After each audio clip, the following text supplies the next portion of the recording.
Hi there and welcome back to Garland Gallery. I'm Lucy and today I'm going to be taking you to Sothebys to go look at some old masters' works, and I'm also going to make you a promise that by the end of this video you will no longer think that old work is boring. Let's go take a look.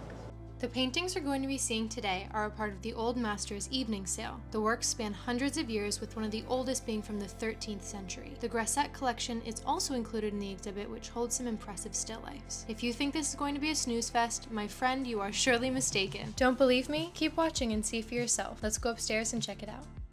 So this piece in here is actually the star of the show. This is Venus and Adonis by Titian. And Titian is one of the more famous Renaissance artists of his time, and this piece was made in 1555. Basically what happened in this story is that Venus had a dream that Adonis was going to go out on a hunt the next day and he was going to have an accident. And when she woke up and she saw that Adonis was going out on a hunt the next day, she tried to stop him and say that if he didn't listen to her, that something was going to happen because she had a dream of it. He thought that she was crazy because she was trying to get him not to go out because of something she had a dream about, right?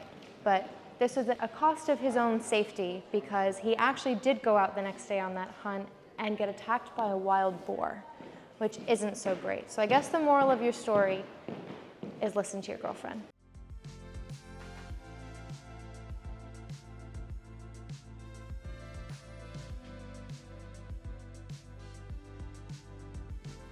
In this room, we have the Grasset collection, and it's a collection of old Dutch paintings, and this is the one over here that I really wanted to show you.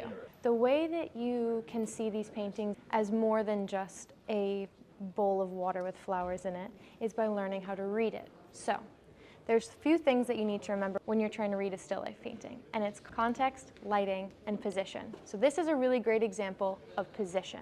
Down at the bottom you have some snails and a couple other bugs. Now, snails in art are usually something called memento mori, or a reminder of death, because they eat decaying stuff, right? And a tulip up at the top here is a symbol of spring, right? Because in the spring you have all the baby chicks and the bunnies and everything. So having that on top, and then in the middle there's some slightly wilted flowers, and then at the bottom there's these symbols of death, it kind of shows you about the transitions of life, or how life will start new and slowly wilt. So it's, I guess, a little morbid, but it depends on how you look at it. And it makes it infinitely more interesting when you're reading all these teeny tiny little symbols and picking apart the little pieces, that it is so much more than just a vase of flowers. It has a meaning, it has a purpose. And that's the thing, when you're looking at all these older works, they usually do have a secret meaning. You have to know how to figure them out. I'm going to take you into the other gallery now, and I'm going to show you another really cool thing about Renaissance art and why that is absolutely not boring.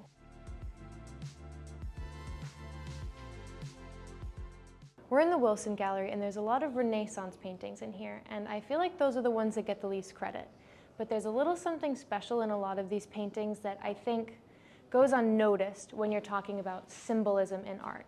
And it's literally what the painting is made out of, like the paint itself. In a lot of paintings where you see religious figures like baby Jesus, Mary, they're usually wearing red and blue. And it's because the raw materials that you make that paint out of were typically expensive. So this is the Virgin Mary right here, and she's wearing the navy and the red. And this blue color obviously is really hard to find in life, because if you think about it, when you go into the woods, you don't see blue everywhere. So it's hard to come by, it makes it rare. It was made out of a stone called lapis lazuli, and when they would grind it up, it would make this really beautiful blue color. It was the same as gold, basically. So in a lot of Renaissance art, you do see gold as well with this blue, because they were trying to pay their religious figure respect by giving them something that we call an eternal color, because this pigment doesn't diminish. A lot of the browny, earthy colors will kind of fade over time, but this blue and the gold, they're eternal. They give them the eternal colors because they're eternal beings in their religion. And I feel like that adds a little bit more of a special sparkle to these paintings that we tend to see as so repetitive, because you do see a lot of paintings of the same people, but when you know the little secret tricks of what people were doing to honor them, to people that they, I guess, respected or hold very close to their heart, it's actually really cool, and it makes them a lot less boring.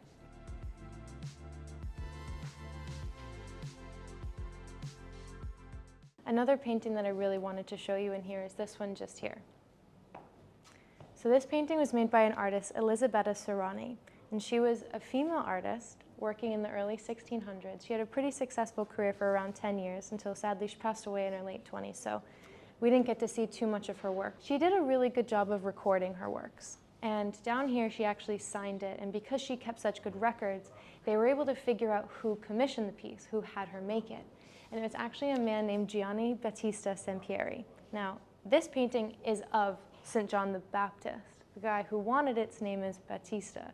So it's this funny little thing of we think that he may have wanted it to honor his own name, which I think is quite sweet. And even if you've seen all this stuff online recently about the female gaze, the way that she's painted this man is very soft, almost effeminate. To me, it makes a lot of sense that it was painted by a woman. It has this really beautiful gentleness to it. And her father was actually an artist as well, which is kind of why we think she was able to have this successful career as a woman in the 1600s when our place in society was a lot different than it is now. And it makes me happy to think that she had a father and she had a family that was really, gunning for her, that really supported her to have this career as a woman at that time. And we have these really special works that still honor that and we can hold close to us today. So I was super happy to see and learn about this piece here.